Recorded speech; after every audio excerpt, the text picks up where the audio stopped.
Why, hello, and thank you for coming in and checking us out. This is Babes in Bookland, and I hope that you're not disappointed by me and you never come back to this channel again. But my name is Kate, and I'll be your host for today. I have different names, okay? But you can call me Jiji. Period. Period. Just call me Jiji. Today I'm going to be reviewing this book, and it's John Green's Looking for Alaska. I love this book. It's my favorite YA book, period. I love this book so much that words don't even do justice. Like, I wish I could act something out. That's how much I love the book. Okay.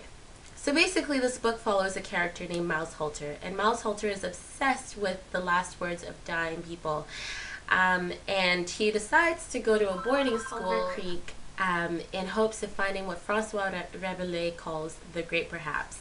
So when he gets there, he makes new friends, he meets new people, and one of them being Chip, also known as the Colonel, and the other one being Alaska Young, who is brilliant, funny, hilarious, charming, and he falls in love with her, naturally.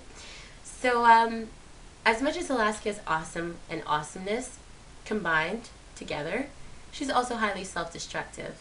So Miles gets pulled into her world, pulled into his new friend's world, and he's given a new name, Pudge, and he becomes Pudge the prankster. Both the characters, they're very real characters. You can easily empathize with them because their problems are so real. They define a lot of what people today and a lot of what teenagers go through, and that's why I really have an appreciation for this novel, because they're so real.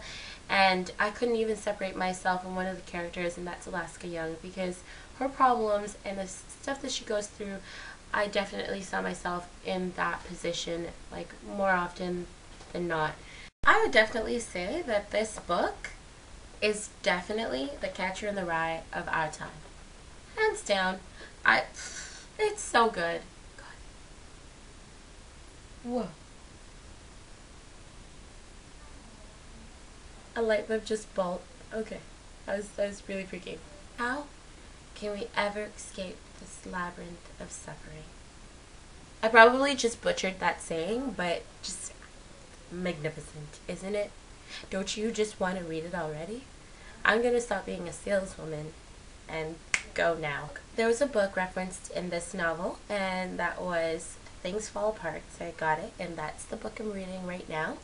Along with reading Things Fall Apart by Chinua Achebe, who's Nigerian, and I'm Nigerian too, I'm reading Dr. Jekyll and Mr. Hyde and Other Strange Tales